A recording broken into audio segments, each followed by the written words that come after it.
Desligue o ruído e conecte-se aos factos. Temos 10 estadias num dos hotéis de luxo Alma Lusa na Comporta.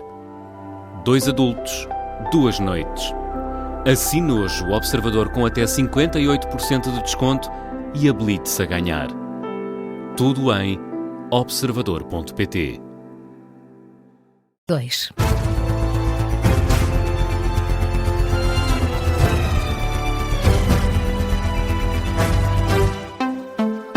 O Primeiro-Ministro volta hoje ao Parlamento um dia depois de apresentar a versão final do PTRR. O debate quinzenal vai acontecer hoje e esperam-se fortes críticas da oposição. Até porque ontem foram unânimes, da esquerda à direita, os partidos da oposição acusaram Luís Montenegro de ter feito um número de propaganda e de marketing político ao apresentar um plano sem medidas concretas. O PTRR é um envelope de mais de 22 mil milhões de euros e que vai estar em execução nos próximos 8 anos. Tem medidas como a criação de um fundo de catástrofes naturais e sísmicas, a intenção de avançar com seguros obrigatórios nas habitações próprias. Luís Montenegro sublinhou também que o Estado não pode estar disponível para pagar tudo a todos, a toda a hora. O plano vai ser coordenado pelo Ministro da Economia e da Coesão Territorial, juntamente com especialistas. O PTRR vai continuar a ser tema nas manhãs 360. É nosso convidado já a seguir no explicador, o Ministro Manuel Castro Almeida. Já o debate quinzenal vai ser transmitido, como é habitual, às 3 da tarde. A CGTP admite convocar uma nova greve geral, mas diz que o anúncio só vai ser feito na manifestação do Dia do Trabalhador. No 1º de maio, já esta sexta-feira, o Jornal Expresso conta que a convocação da greve geral já foi decidida na reunião de ontem do Conselho Geral da CGTP, apenas com a abstenção de alguns representantes de tendência socialista. A greve deve realizar-se dia 2 de junho, uma terça-feira. Ouvido esta manhã pela Rádio Observador, Tiago Oliveira, o secretário-geral da CGTP, diz apenas que todas as formas de luta estão em aberto e não exclui a greve geral. Confirmo que na sexta-feira, no dia 1 de maio, vamos convocar os trabalhadores para continuarem este processo de luta que tem então demonstrado ao longo de todo este tempo, tanta firmeza que os trabalhadores têm demonstrado. E é a CGTP que vai continuar a trilhar os trabalhadores este caminho. A forma de luta que vamos apresentar, isso será só na sexta-feira. É aguardar 2 dias para este anúncio, para já Tiago Oliveira a confirmar que a CGTP vai continuar a protestar contra as alterações ao pacote laboral, que de resto já levaram a um protesto semelhante em dezembro, em que aderiu também a UGT. Neste momento, a central sindical liderada por Mário Mourão mantém as negociações com o Governo. Duarte Cordeiro não se sentiu visado pelas críticas de Pedro Nuno Santos. O antigo secretário-geral criticou os estaticistas do Partido Socialista, mas Duarte Cordeiro diz que falhou o alvo. E admite até que a polémica criada no regresso de Pedro Nuno Santos ao Parlamento era dispensável. Duarte Cordeiro seria o principal visado, uma vez que ainda há 2 semanas recusou o convite de José Luís Carneiro para integrar a Comissão Política do PS, mas não interpretou as palavras do antigo secretário-geral como uma crítica pessoal. O que Pedro Nuno Santos decidiu destacar na sua declaração de regresso ao Parlamento diz muito pouco aos portugueses, aos seus problemas. Acho que estamos a ver uma fase em que os políticos devem concentrar as suas atenções realmente onde residem os problemas do país, especialmente no momento em que estamos a viver. Eu não sei a quem é que Pedro Nuno Santos se dirigia, aliás já li várias versões. Se por acaso se dirigia a mim, eu penso que falha o alvo.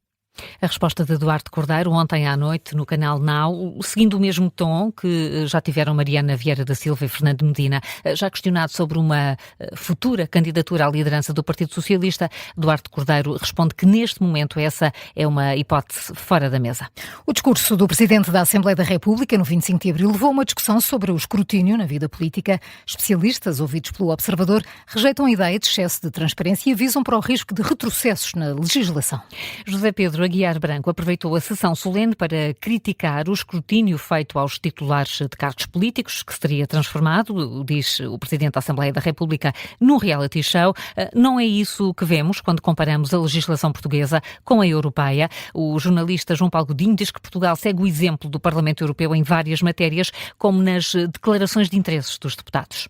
Todo esse tipo de legislação vem beber daquilo que foi adotado já no Parlamento Europeu, na Comissão Europeia e também noutros países. São documentos relativamente curtos, mas que têm muito do espírito daquilo que se encontra no regime nacional, quer em termos da obrigação de prestação de informações que se estendem também ao cônjuge ou ascendentes ou descendentes, até num aspecto eventualmente mais abrangente daquilo que está a nível nacional.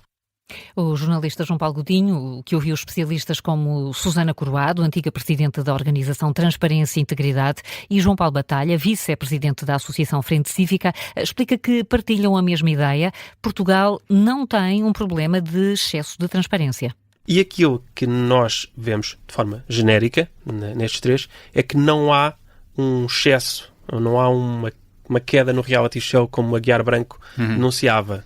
Pode haver aproveitamentos um pouco voyeuristas, quando um jornal escreve o político X tem 5 casas e ficam aqui e valem este dinheiro. Pronto, pode haver algum aproveitamento mediático e esse voyeurismo, mas por outro lado, é uma obrigação que o cidadão, e esse é um exemplo, por exemplo, que creio que a Susana Coroado referia, que nós, ao olharmos para o político que declara aquilo, vemos, aqui está, um exemplo de honestidade, alguém que diz que já tem isto, isto e isto, e que não se inibe de revelar isso publicamente. João Paulo Godinho está na edição de hoje da História do Dia, dedicada ao discurso do Presidente da Assembleia da República na sessão solene do 25 de Abril. Esta é uma notícia assinada pelo jornalista João Paulo Godinho, está em destaque no site do Observador. Quanto à História do Dia, já está disponível em podcast. São agora 9h08, daqui a pouco temos explicador. Primeiro, Carla, que outras notícias marcam a atualidade? Ursula von der Leyen defende que a União Europeia deve reduzir a dependência excessiva dos combustíveis fósseis importados. Ao mesmo tempo, a Presidente da Comissão Europeia deixa um alerta. Avisa que as consequências do conflito no Médio Oriente e do encerramento do Estreito de Hormuz podem demorar meses ou anos a chegar. A von der Leyen está esta manhã a discursar no Parlamento Europeu. A Presidente da Comissão Europeia garantiu ainda que a primeira parcela do novo empréstimo à Ucrânia vai ser paga ainda neste trimestre. O valor da quantia ascende aos 45 mil milhões de euros. Donald Trump terá dado indicações para preparar um bloqueio prolongado do Irão. A notícia do Wall Street Journal, que escreve que o plano prevê um ataque às capacidades económicas iranianas. Fontes citadas pelo jornal acrescentam que o presidente dos Estados Unidos reconhece que o bloqueio é uma opção menos arriscada do que voltar a bombardear instalações nucleares. Está marcada para daqui a 1 hora em Lisboa uma manifestação de motoristas TVDE. Ao contrário de protestos anteriores, desta vez não está previsto nenhum cortejo ou desfile. Os carros vão ficar parados. Os motoristas vão deslocar-se a pé até às sedes da Bolt e da Uber em Lisboa.